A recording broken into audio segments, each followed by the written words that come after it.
Bonjour à tous ceux qui participent à l'aventure auto-entrepreneur. Dans cette troisième vidéo, nouveau fond, un peu plus sympa, mais surtout nouveau site. Je vous présente isotechsolutions.com. Alors si comme moi vous venez d'installer votre site avec WordPress, ça doit ressembler à peu près à ça. Aujourd'hui, on va configurer notre site parce qu'en l'état, il n'est pas du tout prêt pour vos visiteurs. Il n'a pas d'identité propre, pas de logo, pas de texte de présentation, pas de hiérarchie ni même de structure. Pour que mon site soit propre et cohérent, je vais me rendre dans le back-office, c'est-à-dire l'interface d'administration. Je vais tout simplement taper dans ma barre de recherche WP Admin. Et vous allez arriver sur votre espace de connexion et vous allez rentrer les accès fournis par OVH. Nous voici maintenant sur l'espace d'administration du site et pour ceux qui découvrent WordPress pour la première fois, je vais vous présenter tous les éléments qui composent le CMS. Et la première chose que je vais vous demander, c'est d'aller dans Réglages et Lecture. Et de bien décocher « Demander au moteur de recherche de ne pas indexer ce site ». C'est normal, le site n'est pas encore finalisé, donc il est préférable que personne ne puisse le trouver sur Google. Lorsque le site sera prêt et mis en ligne, il faudra bien sûr décocher cet élément. Nous revenons sur le tableau de bord. Ici, rien de bien compliqué, on retrouve un résumé de ce qui se trouve sur le site, à savoir le nombre d'articles, le nombre de pages, le numéro de la version de WordPress, vos commentaires et bien entendu les mises à jour disponibles. Ensuite, Newspaper, ça vous ne l'avez pas et c'est normal, il s'agit du thème que j'utilise, on reviendra plus tard sur ce sujet très important. Passons directement aux articles. Comme son nom l'indique, les articles seront les sujets traités et mis en ligne, ce sont les contenus qui vont enrichir votre site. Là, vous avez sans doute une vue différente, c'est que le thème que j'ai installé a publié une cinquantaine de faux articles pour voir à quoi pourrait ressembler le site avec plusieurs articles. Quand vous installez WordPress, vous avez dû voir également un article en ligne qui s'appelle Bonjour tout le monde, que j'ai moi aussi bien sûr, ici. Il est là. Les catégories maintenant, vous commencez à comprendre la logique, vos articles ils vont être répertoriés dans des groupes, dans des catégories. Ce sont ces catégories que l'on va retrouver dans le menu principal de votre site. Je vous conseille d'en créer 4 à 6, pas plus.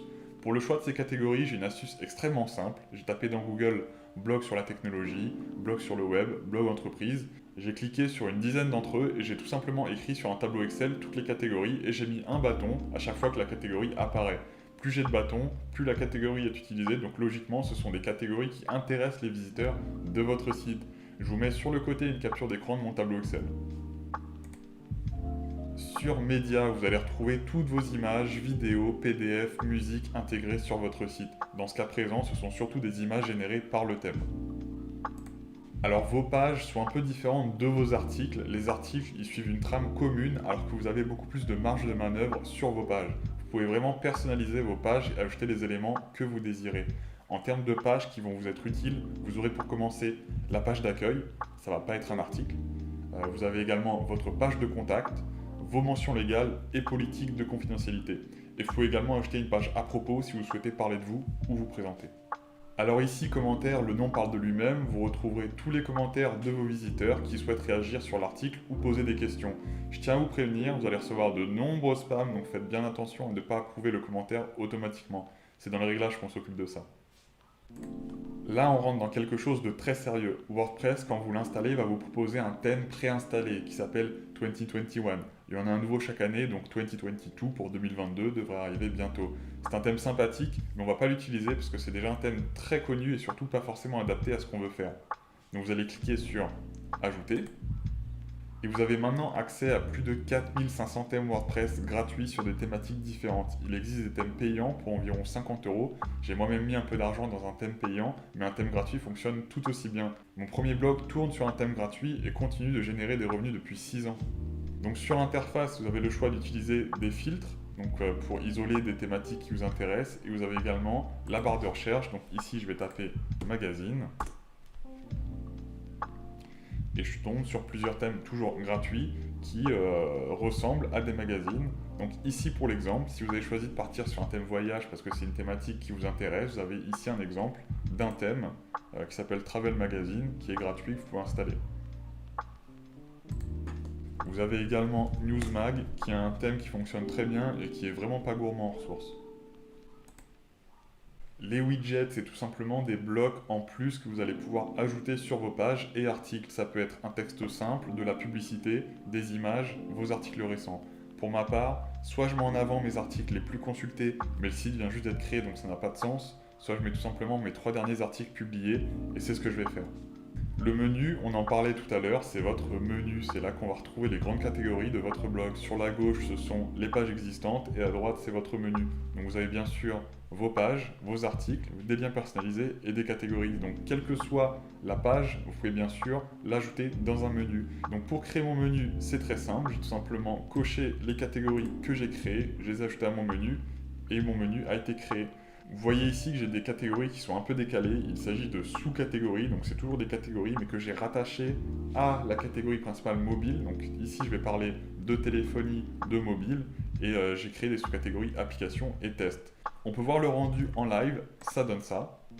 Donc je me rends sur le site, j'ai mes catégories et ma sous-catégorie qui apparaît ici. Donc comme je l'ai dit, 4 à 6 catégories, c'est suffisant. Donc votre site en l'état est déjà très bien, mais il peut être encore meilleur grâce à des extensions. Je ne vous conseille pas d'en ajouter 20 car ça va vraiment alourdir votre site et c'est pas ce qu'on veut. Par contre, il y a des extensions qui sont très utiles pour gagner en performance et en lisibilité. Donc les catégories que j'ai installées et que je vous recommande également d'installer, on va commencer par la première, c'est Akismet Anti-Spam. Si je ne me trompe pas, c'est une extension qui est déjà préinstallée sur votre WordPress. Cette extension, elle va vous protéger contre tous les commentaires indésirables et tous les spams que vous pouvez recevoir sur votre site. Donc autre extension gratuite, c'est Imagify, je vous conseille de l'installer.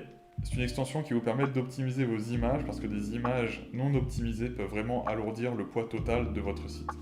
Autre extension intéressante, Table of Content Plus, donc c'est très simple, c'est une extension qui va ajouter des sommaires à vos articles. On peut voir le test, donc j'ouvre un article sur mon site et on voit tout simplement que ceci, c'est le sommaire qui a été créé, on peut le masquer, on peut l'afficher, on peut bien sûr cliquer pour rejoindre les gros titres et ça va vous aider si jamais vous avez un article qui est vraiment long pour avoir une meilleure structure et une meilleure lisibilité.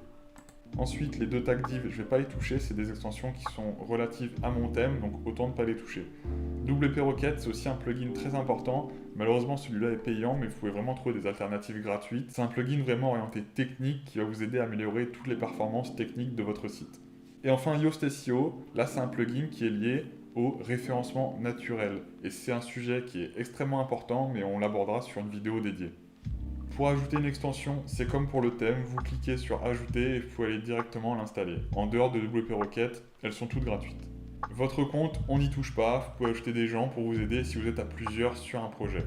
Outils et réglages, ça ne va pas nous intéresser tout de suite, et SEO c'est un onglet qui apparaît à la suite de l'installation du plugin Yoast, mais on l'abordera comme je l'ai dit dans une vidéo dédiée.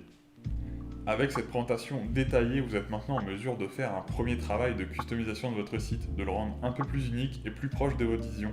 Je vous laisse créer vos catégories, votre menu, vos pages à propos et contacts, et on se retrouve très vite pour un sujet très important, le design de votre site.